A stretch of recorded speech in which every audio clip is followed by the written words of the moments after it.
everybody, this is MadPanda Games here, and today we're going to be tackling I Saw Him Today. Now, this was made for a game jam. I think it was Lumen Game Jam for 48 hours, and it deals with issues such as suicide.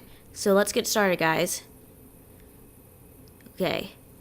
I saw him today. He has longer, messier hair now. He's wearing casual street clothes. This is probably him.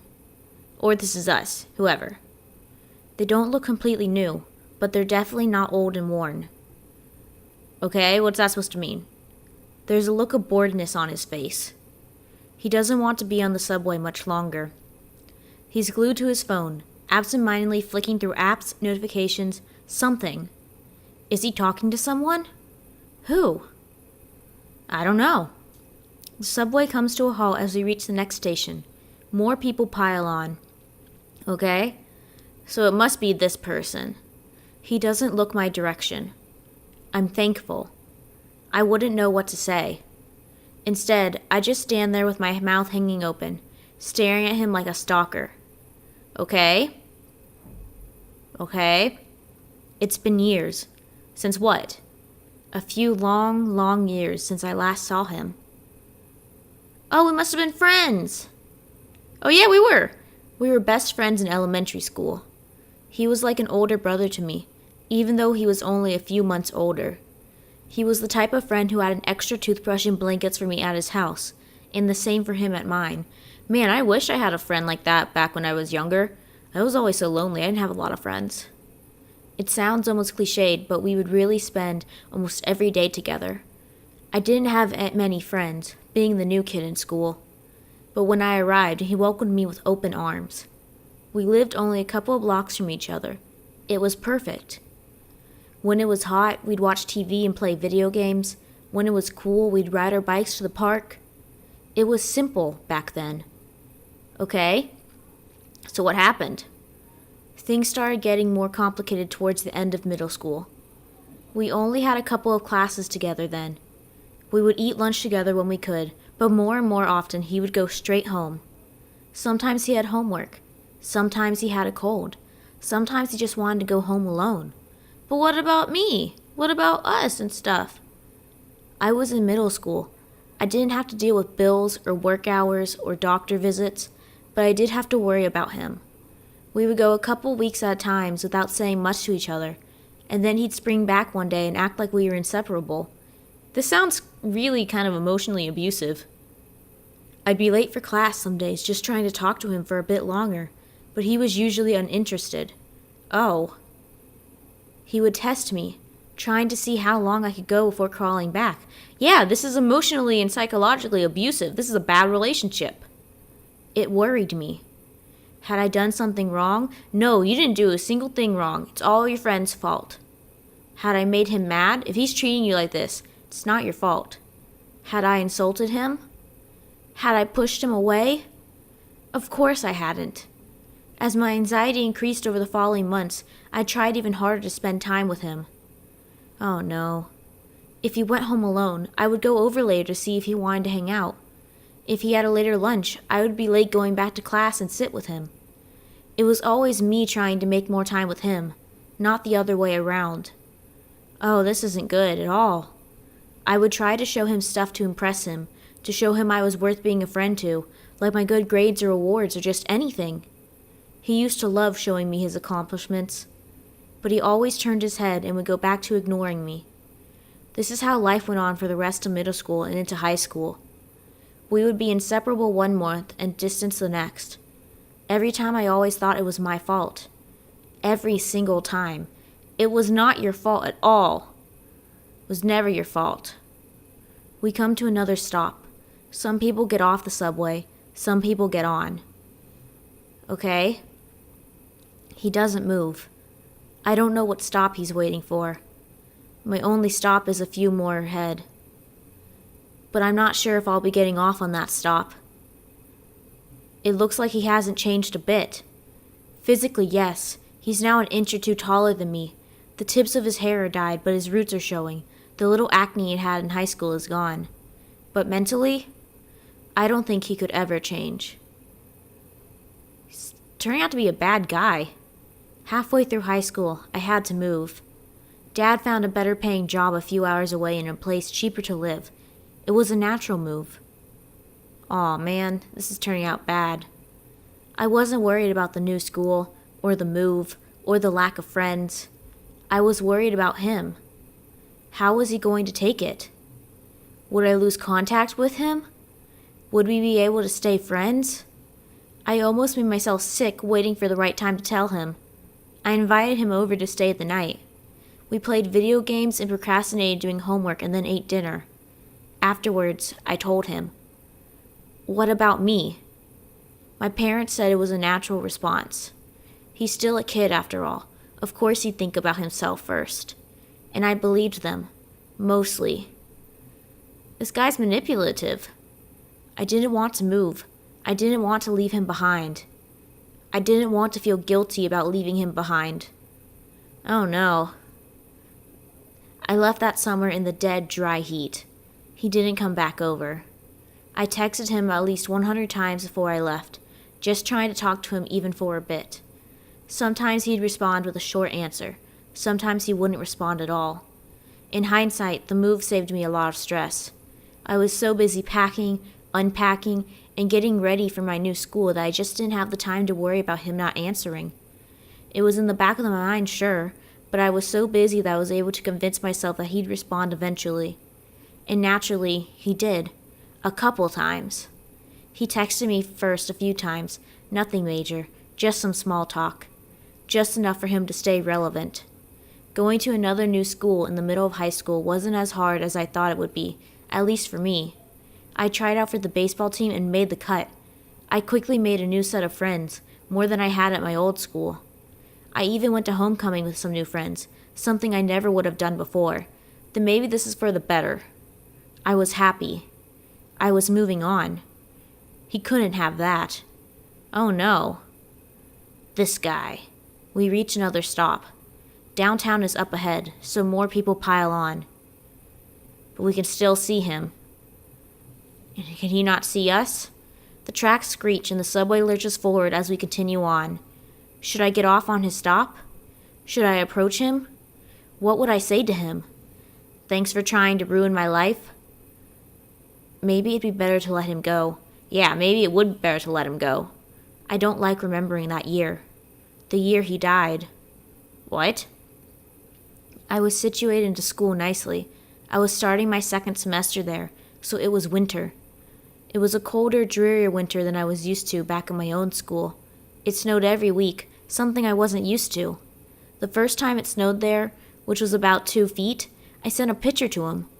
We rarely talked anymore, but I was fine with that. I innocently thought that we were still good friends and one day we'd start talking again like normal. That's when I got the text. He's dead?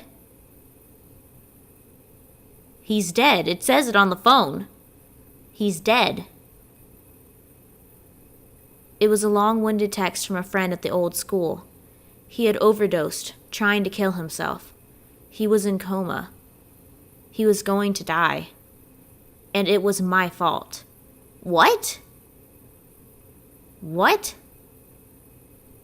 I got another text from a different acquaintance a couple hours later. He's in the hospital on life support. He didn't know how he got there, but he was in bad shape. And it was my fault. What? Why are these people blaming him?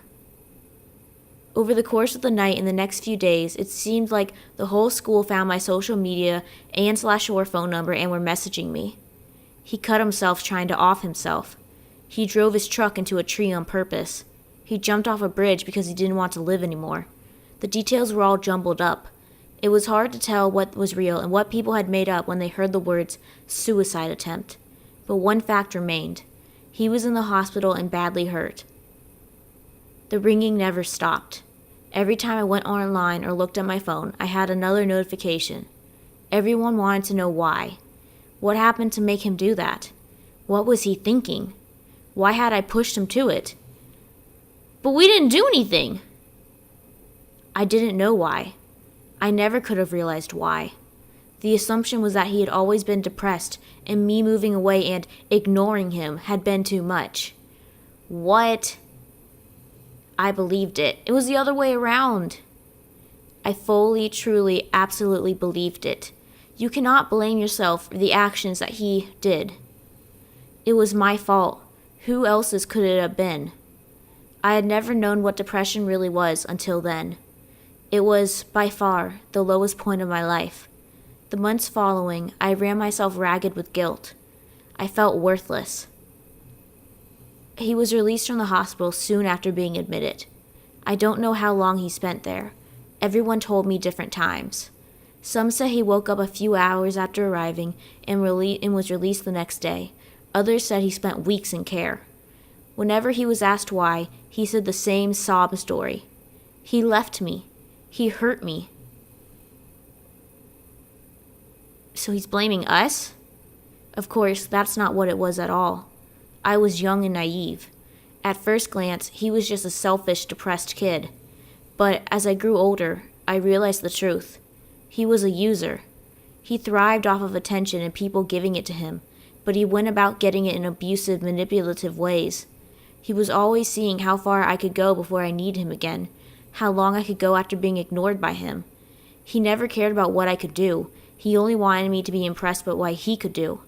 And when he found out he was losing his grip on me, that I could live fine without going back to him, he made sure I would crawl back.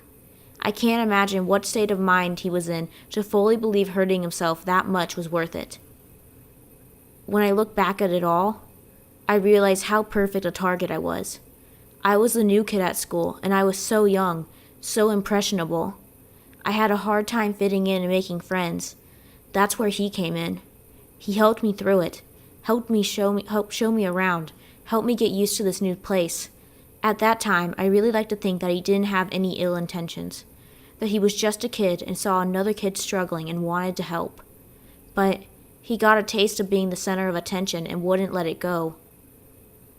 Are we going to talk to him? We reach the last stop before downtown. A couple people in the back get off, but more people get on. Oh, we can barely see him now. My heart jolts when I think he might be getting off at this stop, but it settles back down when I see he's just shifting his weight. There's too many people on here. There's not enough space for us all. I can barely see him now. I don't want to get closer, not yet. I still can't decide what to do. I grab my phone and contemplate messaging someone, the person who helped me through it. It was a couple months after his attempt. I was sitting there at home, tired from another day at school, another day seeing more notifications. At first I had been answering them, replying back, explaining myself, saying how sorry I was, how I hoped he would forgive me and to pass it on. But after a while I was just deleting them, reading them to get the icon away, trying to forget about them. Some of them seemed to think I really was the problem. Some of them just wanted to hear my side. They all started to blur together as the weeks went on, except for one. It says, "It's okay. It's okay." Her post felt different. She was an acquaintance from that school. I had spoken to her a few times before, but she was more a friend of his than of mine.